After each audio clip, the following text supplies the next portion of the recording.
नमस्कार साथियों, स्वागत है आपका आरडी ज्योतिष संस्थान के यूट्यूब चैनल पर।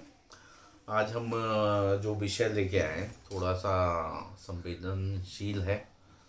कई लोगों को अच्छा लग सकता है, कईयों को बुरा लग सकता है जो कहेंगे, लेकिन पूरी तरीके से मेरे अपने विचार हैं। मैं किसी पे थोप नहीं रहा हूँ, ठीक है। मतलब मेरी अपनी रिसर्च है, मेरी टीम की रिसर्च है उस पर। तो कोई भी अगर किसी की भावना को ठेस पहुंचे तो उसके लिए मैं शुरुआत में ही माफ़ी मांगता हूँ वीडियो में, ठीक है। लेकिन थोड़ा सा समझने का प्रयास करिएगा।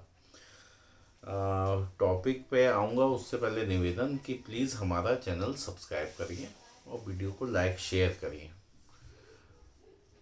टॉपिक पे आते हैं। आज का टॉपिक है, हमने देखा है कई बार कई लोग ऐसा दावा करते हैं कि उन पे देवी माँ आती हैं। कोई कहता है माँ काली आती हैं, कोई कहता है माँ दुर्गा आती हैं। कई बार देखा गया है घरों में जागरण होता है या पूजा होता है, उसमें भी ऐसी स्थिति बन जाती है। तो कई लोग कहते हैं कि शक्ति आई, ठीक है, शक्ति, तो भगवती आ गई।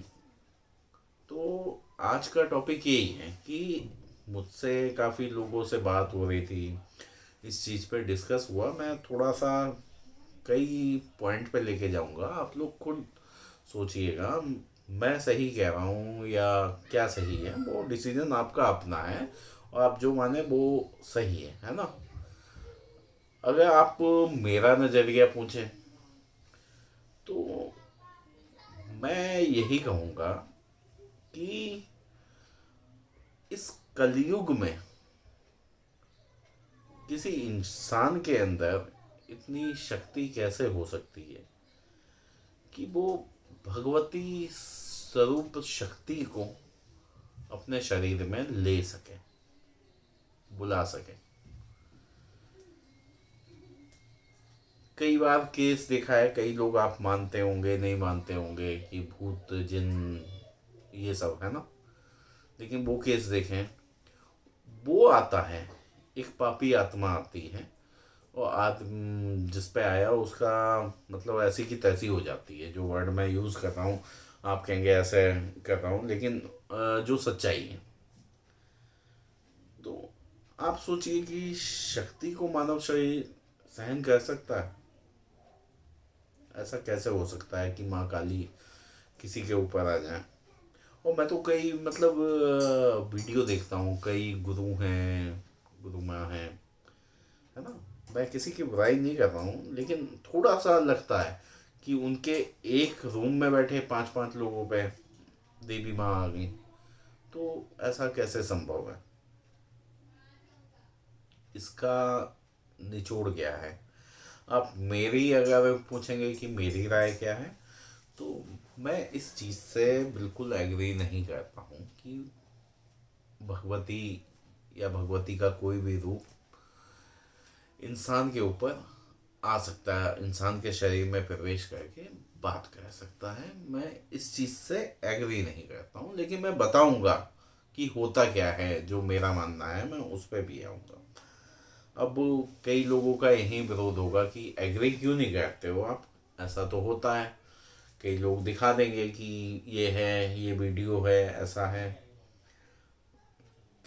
एक छोटी सी कहानी है, आप लोगों ने निश्चित तौर पे यूट्यूब पे, गूगल पे या किसी से सुनी होगी। आप बाली को तो जानते होंगे, है ना।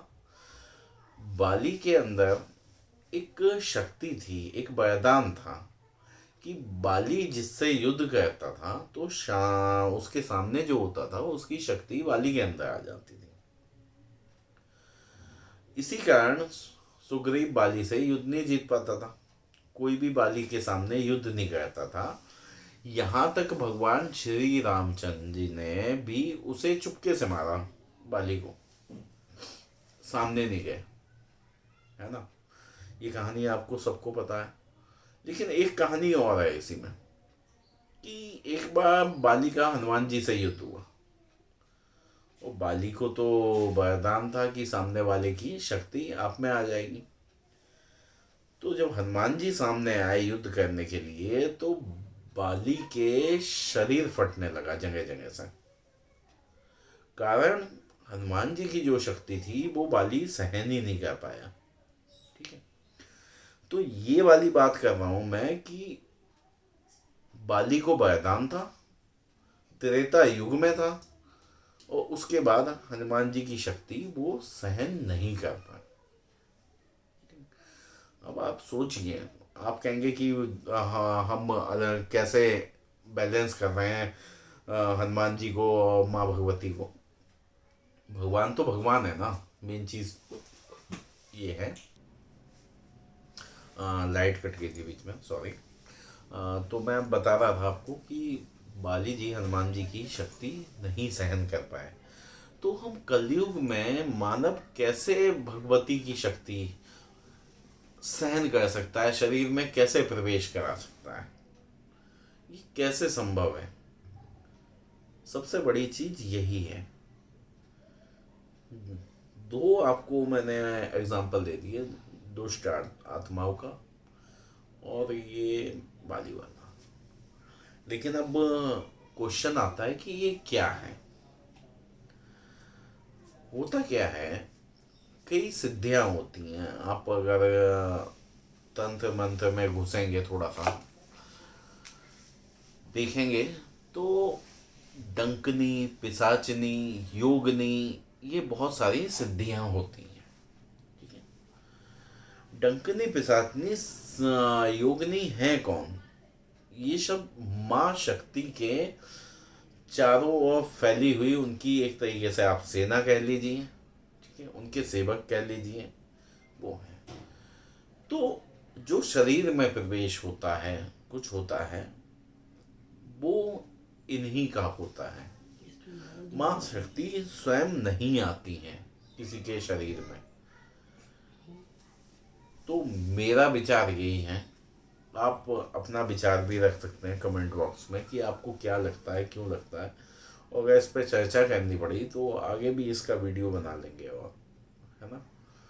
लेकिन मेरा मानना यही है कि कलयुग में मानव रूपी शरीर किसी भी देवी देवता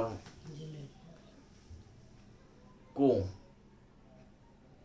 नहीं सहन कर सकता है कि वो उसके शरीर में प्रवेश करे। और एक चीज और है, इतना ज़्यादा आप खुद बताइए कि कौन इतना ज़्यादा